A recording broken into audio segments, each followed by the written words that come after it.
बिस्मिल्लाहिर्रहमानिर्रहीम। अस्सलाम वालेकुम। सब्ज़ियाँ हमारी सेहत के लिए बहुत ही फ़ायदेमंद होती हैं और उन सब्ज़ियों को अगर हम चेंज तरीके से पकाकर खाएं तो और भी ज़्यादा अच्छा लगता है। आज हम टिंडे और आलू की भुजिया बनाने जा रहे हैं। बहुत ही आसान तरीके से मैं आपको ये रेसिपी बताऊंगी और बहुत ही मज़े की बनती है। तो मैंने यहाँ पर आधा किलो लंबे वाले टिंडे लेकर उनको बारीक बारीक स्लाइस में काट लिया है, क्योंकि हमने भुजिया बनानी है इसलिए हमने बारीक स्लाइस काटे हैं। और दो आलू ले लीजिए और उनको आपने क्यूब में काट लेना है। और मैं बना रही हूँ प्रेशर कुकर में ये भुजिया, और आप चाहें तो देचकी में भी बना सकते हैं। एक बड़े साइज़ का आपने प्याज लेकर चॉप कर लेना है। 2 टमाटर बारीक बारीक काट कर रख लें। 3 हरी मिर्चें ली हैं और आधी गड्डी लहसुन की ली है मैंने। और इन तमाम चीज़ों को भी मैं अब प्रेशर कुकर में ही शामिल कर दूँगी। बहुत ही मज़े की और बहुत ही आसान रेसिपी है। ज़्यादा से ज़्यादा 10 मिनट में ये आपका खाना बनकर तैयार हो जाएगा। नमक आपने 1 चाय का चम्मच लेवल करके डालिएगा, ज़्यादा भर कर मत डालिएगा।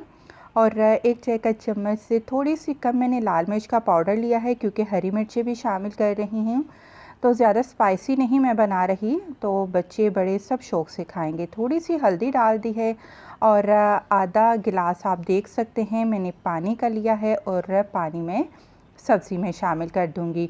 और प्रेशर कुकर में बनाऊंगी तो क्योंकि सब्ज़ी का अपना पानी भी होता है, तो सब्ज़ी पकते टाइम अपने अंदर से काफ़ी पानी छोड़ती है, इसलिए आधा गिलास में पानी शामिल करूंगी। और प्रेशर कुकर को बंद करके अब हम चूल्हे पर रख देंगे।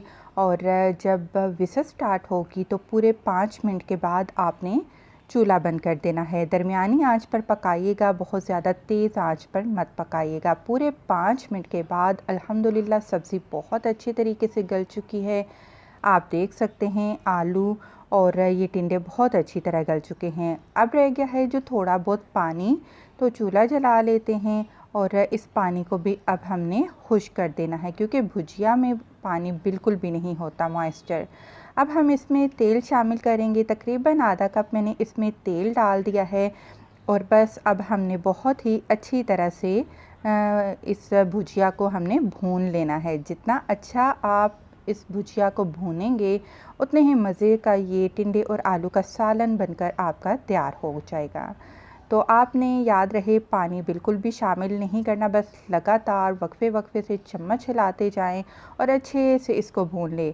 यहाँ पर आप देख सकते हैं कि भून भून कर काफ़ी फ़र्क आ चुका है सब्ज़ी में, और सब्ज़ी आपस में बिल्कुल इकट्ठी हो चुकी है। इसका मतलब है कि हमारी भुजिया तैयार हो चुकी है। यहाँ पर साबुत हरी मिर्च और थोड़ा सा बारीक कटा हुआ हरा धनिया भी मैंने शामिल कर दिया है और इसको अच्छे से मिक्स करेंगे। बहुत ही मज़े की ये सब्ज़ी और झटपट देखिए कितनी आसानी से तैयार हो चुकी है।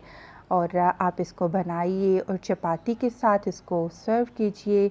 वीडियो पसंद आई है तो जाते जाते मेरी वीडियो को लाइक करते जाएं। खुश रहें, दुआ में याद रखें। अल्लाह हाफ़िज़।